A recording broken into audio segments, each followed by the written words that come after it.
rational father should actually approach our daughter on such issues. But in any case, if the society is changing, it remains a question to be asked and answered. For I am sure a man of myself who is above 60 years, having experienced the traditions of Kenya, I come from Meru, where tradition owns a man to be responsible not only for his own children, but even for the children of the neighbors and the clan. Then you find this father here that you are calling a biological father, he needs to be taken to psychiatrists to be found whether he is normal or there is something wrong with him. That is my opinion.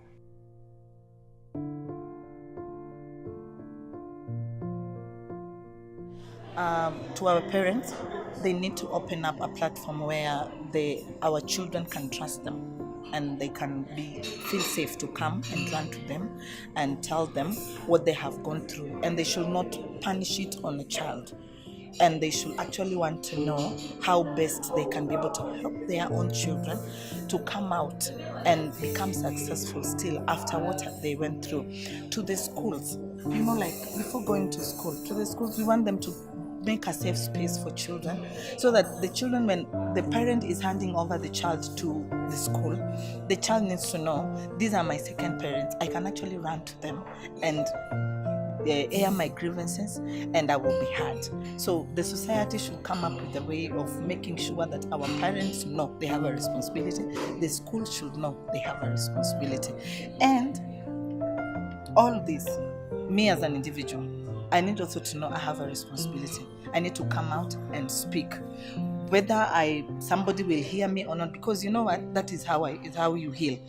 Whether somebody hears you, whether they blame you, whether they what, but once you have spoken it, that's the process of healing. You will heal. You will be helping yourself.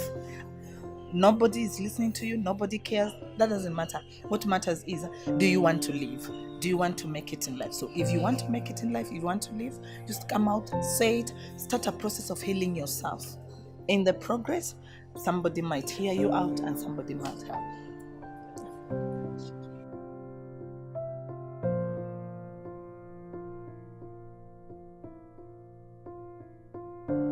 Let's talk about parents who tell their girls to go out and look for parts. But now, for my opinion, it is a responsibility of the parent to provide the basic needs for their children. But now for the girls, when the parents tell you to go out and search for your own parts,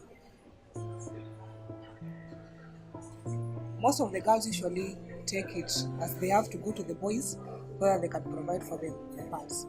But what I can tell the girls, it is not a must for you to go and look for a man to provide for you the parts.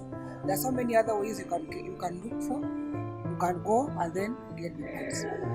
It's not a matter to use the sanitary. If it is so difficult to get the sanitary parts, there are different things that you can use other than going for men to provide for the parts.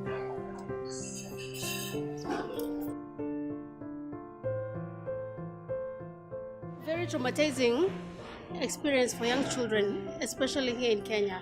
And so I think there should be a system overhaul to tell the children, to train them when they go through such an experience, who do they report to? They should not be afraid to seek for help and ask either the teachers and even themselves, how do you protect yourself from such a scenario? Because kids, when they're taught, they will learn.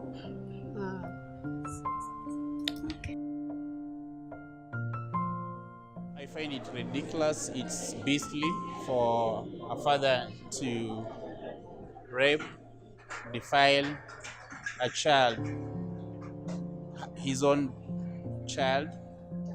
I mean, there's no basis. Whether you are drunk, you are on some high on some substance, whatever the reason, you cannot get any justification. And in this day and age, I propose that we must allow the law to take its course and let them face the full wrath of the law, the consequences. Punishment is clearly spelled out in law. and that we must get rid of these people. They do not deserve to be among us ourselves. It's just outrageous. It can't add up. It does not make any sense. There's no logic in it. A sad story about a 17-year-old. She's a girl, and she reports their house help, who was about 18 years, being raped by the father. And the sad part was that when the issue was discovered, the mother of this girl decided, or the family actually decided to let go of the house help so that the story doesn't spread. And so it means that justice for that house help was not upheld. And to go further on, the 17-year-old says, now that I'm a grown-up, and I saw within my own family that issues of sexual harassment, the house help being raped was not reported. Now that I'm a house help, now that I'm 17 years and living in this house, is my life safe? I also feel bad that the fact that house help left was abused by the employer, and no one knows where she is, no one knows what she went through, yet justice was not held. Yes.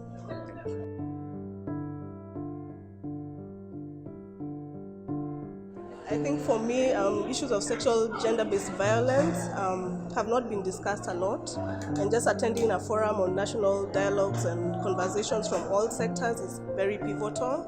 I also feel that we should end stigma at all levels, at the family level, at the which represents the society, at the national level, just to make sure that the voice of children is heard, and is heard clearly.